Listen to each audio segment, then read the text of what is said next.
আর সময় নেই। বাঁধুন কোমর, মাথা উঁচু রাখুন, সিদ্ধারা সোজা রাখুন।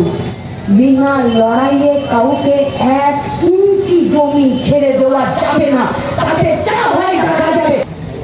সাথী সভাপতি, মঞ্চে উপস্থিত আছেন আমাদের সংগঠনের বর্তমান নেতৃত্বরা, কেন্দ্রীয় কমিটির নেতৃত্ব বিকাশ সমেত, এবং এই আমাদের এখানে যেখানে সভা হচ্ছে সেখানে আমাদের পূর্ব বর্ধমান, তার সাথে গোটা রাজ্যের যুব নেতৃত্বরা আছেন, ছাত্র নেতৃত্ব কর্মীরা আছেন, এবং মূলত রাইনা এবং খণ্ডঘোষ এলাকার সাধারণ মানুষেরা আছেন।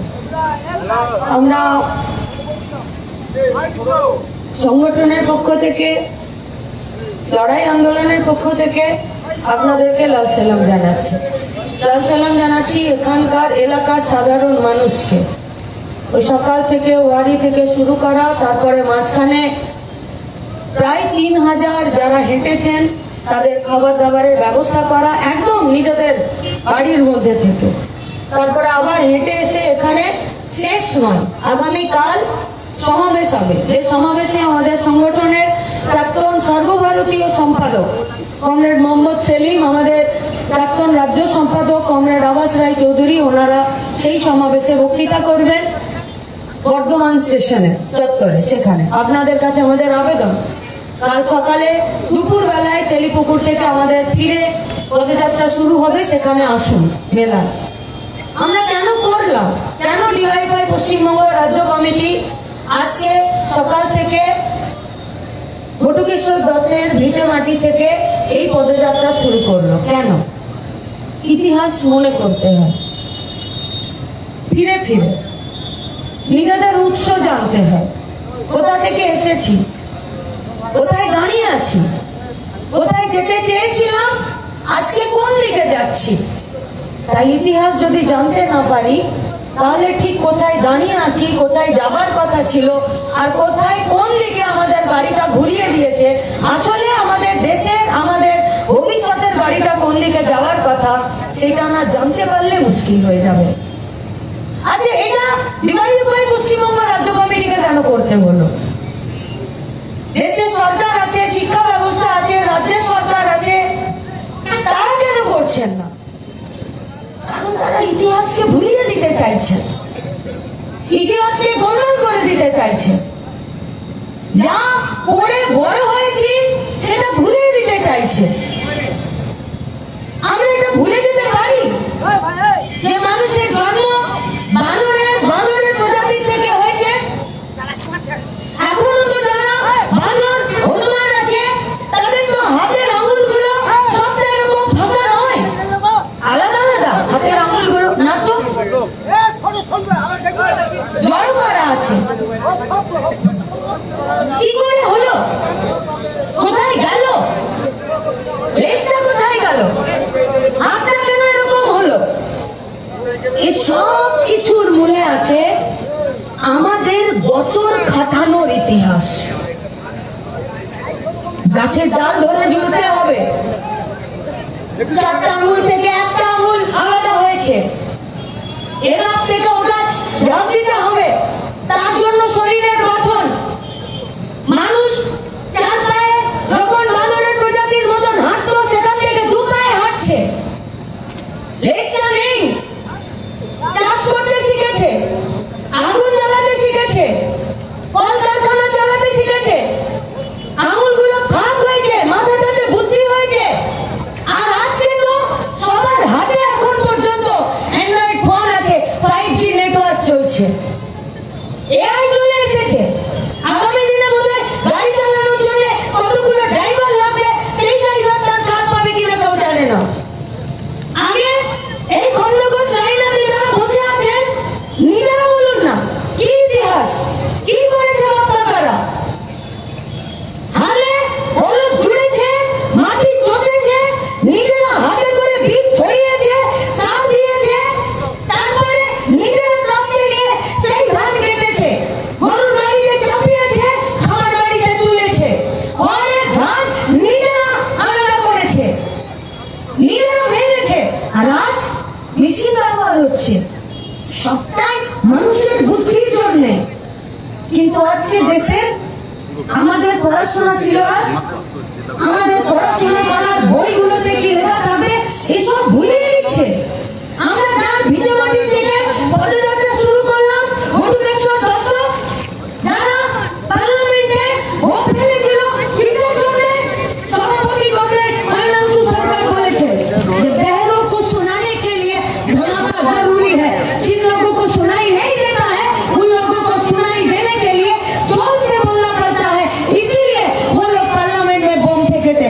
लेकिन कोई मरा था नहीं, কারণ রক্তপাত হয়েছিল না, হয়নি।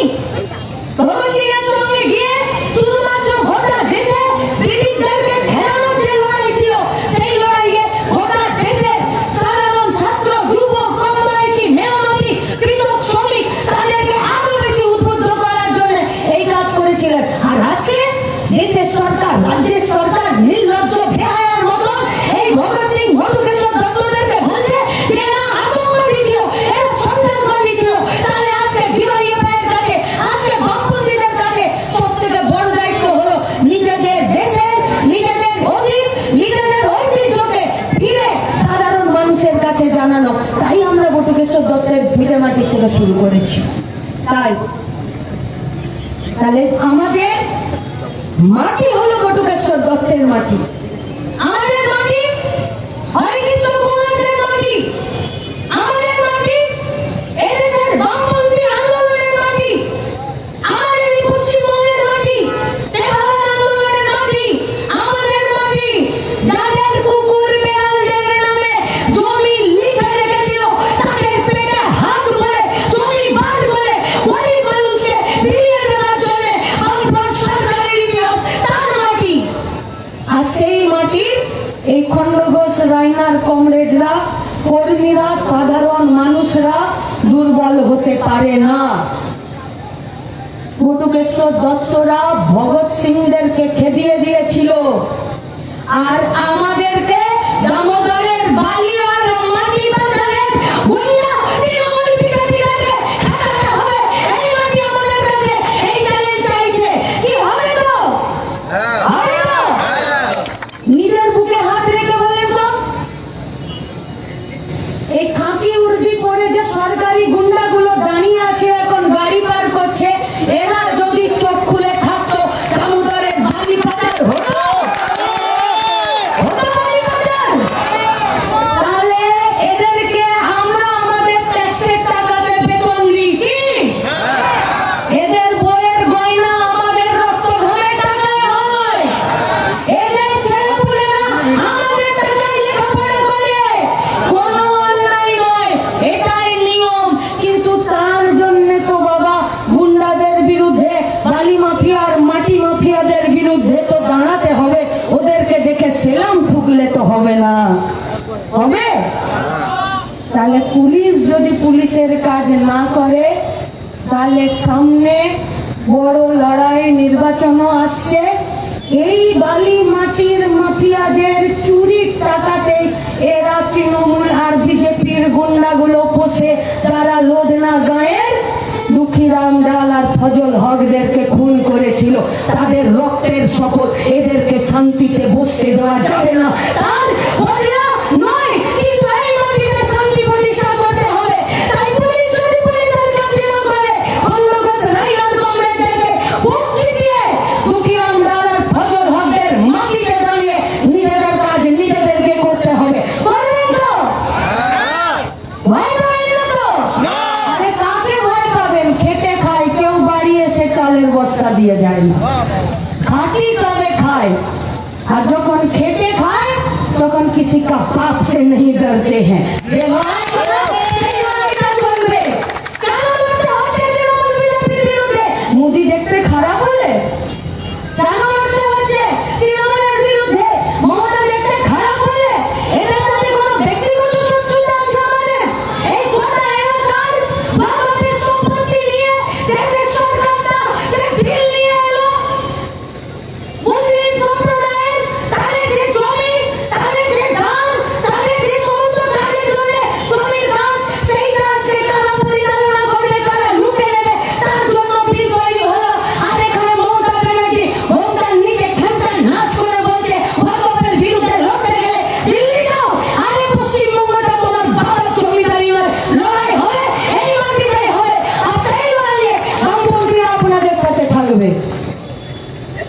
লুট হচ্ছে, লুট প্রতিদিন। বর্ধমান জেলা, একদিকে দামোদর নদী, একদিকে অজয় নদী, প্রতিটা দিন নদীর তীরে জেসিবি লাগিয়ে পুলিশের চোখের সামনে মাটি তুলে বালি তুলে গোটা নদী দুটোকে শেষ করা হচ্ছে। ওরা চোখে থলি পরে বসে থাকতে পারে, আমরা পারি না। আজকে এদের লুটের জন্য গোটা পশ্চিমবঙ্গে প্রত্যেকটা দিন পরিবেশের, বৃষ্টির, গরম, খরা, বন্যার কোনো ঠিক ঠিকানা নাই। কেউ ভাবতে পারছে না কি হবে। গোটা উত্তরবঙ্গ ভাসছে, ঘরে গরু, ছাগল, হাঁস, মুরগি, একটা জল খাবার গ্লাস, একটা গায়ে দেওয়ার কম্বল, একটা নিজের আধার কার্ড, ভোটার কার্ড, কিচ্ছু নেই। সব বয়ে চলে গেল। লোকজন ডেকে ডেকে দেখাচ্ছে বাঁধের তীরে, বলছে দেখো এটা এত কোটি টাকার, ওটা অত কোটি টাকার, আর সব টাকা মেরে নিয়েছে। বাঁধগুলো জলে তোড়ে, নদীর জলে তোড়ে ভেঙে যাচ্ছে। মানুষ কি চাইছে? মানুষ বলছে চিরামণি ঘুর লাগবে না, তোমরা আমাদের বাঁধটা বানিয়ে দাও। তো গরিব খেটে খাওয়া মানুষ আজকে বুনিয়াদি কথা বলছে। আর পশ্চিমবঙ্গের সরকার, পশ্চিমবঙ্গের সরকার আজ বলতে পারবে বিজেপি এই গোটা বর্ধমান জেলাতে, পূর্ব বর্ধমান জেলাতে, পশ্চিমবঙ্গে যে কোথায় ছিল বিজেপি, কোন জায়গায় ছিল? এদেরকে তো জামায়াত করে ডেকে নিয়ে এসেছে তৃণমূল। ছিল তো বামফ্রন্টের সরকার। इन लोगों का दिल में दम नहीं था, सीने में दम नहीं था। পশ্চিমবঙ্গে একটা ইট পাতা মমতা ব্যানার্জি এদেরকে হাত ধরে টেনে এনেছে। পশ্চিমবঙ্গে জাতের নামে, ধর্মের নামে, ভাষার নামে দাঙ্গা করানোর জন্য এদেরকে ক্ষমা করে দেওয়া যায়? যায় এদেরকে ক্ষমা করে দেওয়া? আসানসোলে ইমাম সাহেবের ছেলে মরে গেল। পশ্চিমবঙ্গের এমন করে একটা সাব ডিভিশন নেই যেখানে জাতের নামে, ধর্মের নামে, ভাষার নামে এরা মারামারি দাঙ্গা লাগাতে চাইছে না। খণ্ডঘোষ রাইনাতে সারাক্ষণ ভয়ে ভয়ে থাকতে হয়। এই গাঁটা মুসলমানদের বাস বেশি, ওই গাঁটাতে হিন্দুদের বাস বেশি। এখন সারাক্ষণ ভয়ে ভয়ে থাকতে হয়। এই পরিবেশ তো পশ্চিমবঙ্গে ছিল না। ক্ষমা করে দেওয়া যাবে এদেরকে? এরা কি শুধু আমাদেরকে ভাতে মারছে? এরা তো প্রতিদিন আমাদেরকে মাথায় মারছে, পিঠে মারছে, পেটে মারছে। এই পশ্চিমবঙ্গে এই বিজেপির কাছে আমাদেরকে জবাবদিহি চাইতে হবে না যে বিধানসভার ভেতরে তোমাদের এতগুলো এমএলএ আছে, কেন ওরা তৃণমূলের চুরি ধরতে পারলো না? চুরি ধরার জন্য কি সমস্যা ছিল? ওই তো বিধানসভার ভেতরে একটা কমিটি থাকে গো, যে কমিটিটার কাজই হলো সরকার কি কাজ করছে তার হিসাব করাই গন্ডায় বুঝে নেওয়া। কে বুঝেছিল? বিধানসভার ভেতরে এই চেয়ারটাতে মুকুল রায়। কে মুকুল রায়? তৃণমূলকে তাকে তৈরি করেছে, মমতা ব্যানার্জির সঙ্গে ঘুরেছে, তারপরে বিজেপি হয়েছে। সেই বিজেপি হয়ে ওই চেয়ারে বসে বলছে তৃণমূলের চুরি করব। যে তৃণমূলকে চুরির কাজ শেখালো সে বলছে তৃণমূলের চুরি ধরবো। ওই চেয়ারে বসালো বিজেপির বিজয় কৃষ্ণ কল্যাণীকে। সেই কৃষ্ণ কল্যাণী সেও আজকে তৃণমূলে চলে গেল। তাহলে যে বিধানসভার ভেতরে আজকে তৃণমূলের চুরি ধরার, গাছ কাটার, বালি পাচার করার, নদীর বোল্ডার পাচার করে দেওয়ার, বজরি পাচার করে দেওয়ার, গাছ পাচার করে দেওয়ার, জমি বেচে দেওয়ার যে চুরিগুলো ধরার কথা ছিল বিজেপির, বিধানসভার ভেতরে এদের মুখে লিকোপ্লাস্ট লাগানো আছে। আর বাইরে বেরিয়ে এসে এরা আমাদেরকে নাচ দেখাবে, আর সেই নাচ দেখে আমাদেরকে চুপ থাকতে হবে। সেই নাচ দেখে ভাসছে গোটা উত্তরবঙ্গ। ভোটার মুরগি নেই, না তৃণমূলের আছে না বিজেপির আছে।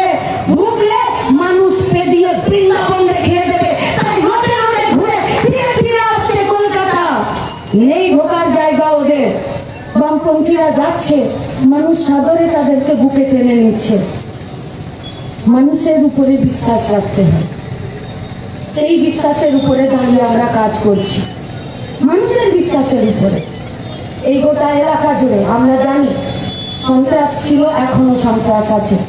এই গোটা এলাকা জুড়ে আমরা জানি মানুষ লড়তে জানে। এই গোটা এলাকা জুড়ে আমরা জানি গোটা দেশে যুব সংগঠন, গোটা পশ্চিমবঙ্গের যুব সংগঠন তার দেশের প্রতি, তার রাজ্যের প্রতি, তার রাজ্যের মানুষের প্রতি যে দায়বদ্ধতা বিভিন্ন সময় দেখিয়েছে, ঠিক সেরকমই ব্রিটিশ সাধারণ লড়াইয়ে আর সাম্রাজ্যবাদের বিরুদ্ধে লড়াইয়ে, তা প্যালেস্টাইন হোক, তা গাজা হোক, তা কিউবা হোক, তা ভেনেজুয়েলা হোক, বা গোটা দেশের, গোটা দুনিয়ার ইতিহাসে साम्राज्यवाद जिनका अपना थाली का खाना से पेट नहीं भरता, दूसरों का थाली का खाना छीन कर खाते हैं, उन लोगों के खिलाफ लड़ाई करने वाला था भगत सिंह। সিংহ ভূমিকা, ওদেরই বংশতে আমাদের কাজ, ওদেরই বংশধররা, ওদেরই উত্তরসূরিরা আজকে আপনাদের সামনে দুহাত বাড়িয়ে আপনাদের সহযোগিতা, আপনাদের সমর্থন আদায় করতে চাইছে। লড়াইটা কঠিন, কিন্তু লড়াইটা অসম্ভব নয়। আর যে লড়াইয়ে জান কবুল করে লড়া যায়, সেই লড়াইয়ের ফলাফল একটাই, সেই লড়াইটার ফলাফল হলো জিত।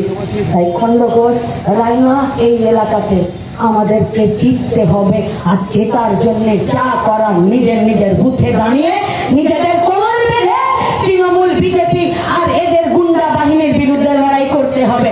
দুটো লড়াই, একদিকে দেশ বাঁচাতে হবে, আর একদিকে পশ্চিমবঙ্গের যে গুন্ডা রাজ তৈরি করেছে সেই গুন্ডা রাজের বিরুদ্ধে আমাদেরকে লড়াই করতে হবে। নয় গুন্ডা রাজ কেন আজকে শ্বশুরবাড়ি পঞ্চায়েতকে টাকা ঝুলিয়ে দিতে হলো? যদি শ্বশুরবাড়ি পঞ্চায়েত যদি গরিব মানুষের 100 দিনের কাজের টাকা দিত, কাজ দিত, যদি গোটা পূর্ব বর্ধমান শহরের গোটা পশ্চিমবঙ্গে আবাস যোজনার ঘরের তালিকা ভিডিওদের যদি দম ধরতো, যদি তারা ভিডিও অফিসের বাইরে টাঙিয়ে দিত, দিয়েছে দিয়েছে আবাস যোজনা ঘরের তালিকা? ওরে পারবে না, এত সহজ নয়। এদিকে আবাস যোজনার ঘরের ভুয়ো তালিকা বের করবে, আর ওদিকে মানুষ তাদের পিঠ ফাটিয়ে দেবে। তার জন্য সরকারের চাপ থাকলেও এরা আবাস যোজনার তালিকা নিজেরা বের করতে পারছে না। তাই লুটের রাজত্ব চলছে। আর এই লুটকে কায়েম করার জন্য মানুষ যাতে তাদের মাথা না তুলতে পারে, তার জন্য মানুষের উপর অত্যাচার চলছে।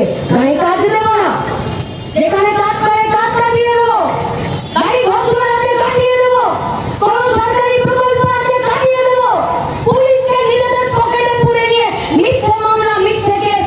আমরা আপনাদেরকে কথা দিচ্ছি, বামপন্থী লড়াই আন্দোলন করতে গিয়ে আমাদের কোন কর্মী যদি কোন রকম হয়রানি, হুজ্জুতি বা পুলিশি বা তৃণমূলের কোন আক্রমণের শিকার হন, চোখ বন্ধ করে আমাদেরকে ভরসা করবেন, আপনাদেরকে ছেড়ে দেব না, এই কথা আমরা আপনাদেরকে দিতে পারছি।